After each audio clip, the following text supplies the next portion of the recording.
Programming language सीखने के लिए हमारे चैनल को सब्सक्राइब कीजिए। आज का हमारे वीडियो का टॉपिक है डिबगिंग। अगर आप प्रोग्रामर हो, आप कोडिंग कर रहे हो और आपको डिबगिंग के बारे बारे में मालूम नहीं है, तो प्रोग्रामिंग करने का कोई मतलब नहीं है। मतलब है, पर अगर आप डिबगिंग को ध्यान से नहीं समझ लेते, अंडरस्टैंड नहीं कर पाते, फिर जब आपके कोड में जब प्रॉब्लम आएगी, एरर आएगी, तो आप उसको सॉल्व कैसे कर पाओगे। इसलिए डिबगिंग करना बहुत ज़रूरी है। डिबगिंग मतलब क्या होता है? आफ्टर राइटिंग अ प्रोग्राम, हम जो भी प्रोग्राम लिखते हैं उसके बाद जो उसमें एरर आती है ना, एरर 3 टाइप की होती है। देखो, एरर को 3 कैटेगरी में बांटा गया है। पहला होता है सिंटैक्स एरर, दूसरा होता है रन टाइम एरर, तीसरा होता है लॉजिकल एरर। ठीक है। और सबसे पहले तो हम आपको ये बताते हैं डिबगिंग मतलब क्या होता है। डिबगिंग मतलब वो होता है कि कोई भी एरर आ जाता है अगर हमारे कोड में, तो उसको हम कैसे सॉल्व करें, उसे कहा जाता है डिबगिंग। ठीक है। और आपको मैंने बता दिया कि एरर 3 टाइप की होती है। एक सिंटैक्स एरर, एक होती है रन टाइम एरर और तीसरा होती है लॉजिकल एरर। ठीक है। फर्स्ट हमारा सिंटैक्स एरर क्या होता है? सिंटैक्स एरर ये होता है कि जैसे कि कोई भी प्रोग्राम का स्ट्रक्चर, जैसे सी लैंग्वेज का स्ट्रक्चर होता है hash include stdio.h int main function opening करली ब्रेसिस एंड क्लोज करली ब्रेसिस। ठीक है।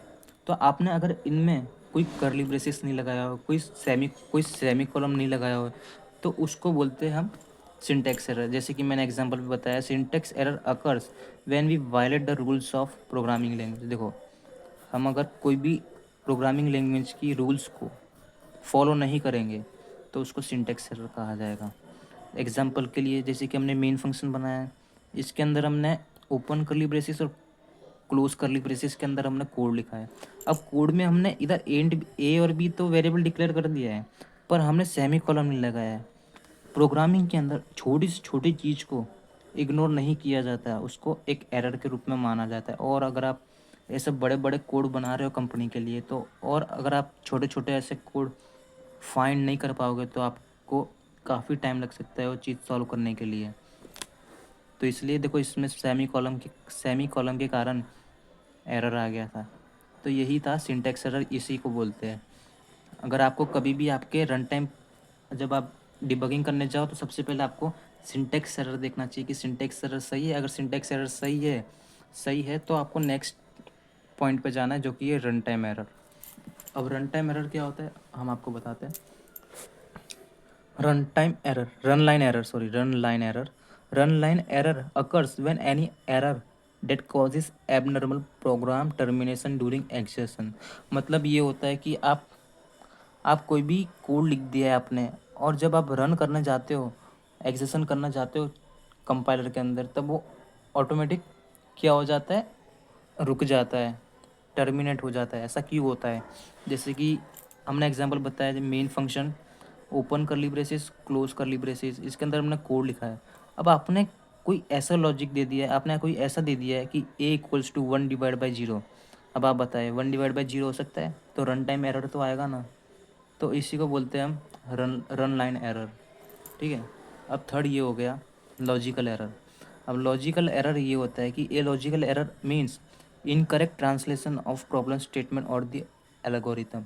मतलब आपने कोई भी कोडिंग की, जो उसका फॉर्मूला होता है, जो उसका लॉजिकल जो फॉर्मूला होता है, जैसे कि a+b a×b, इस तरीके का जो फॉर्मूला होता है, आपने लिखा तो उसमें सही है, पर उसका तरीका अलग है, मतलब आपने गलत लिख दिया है।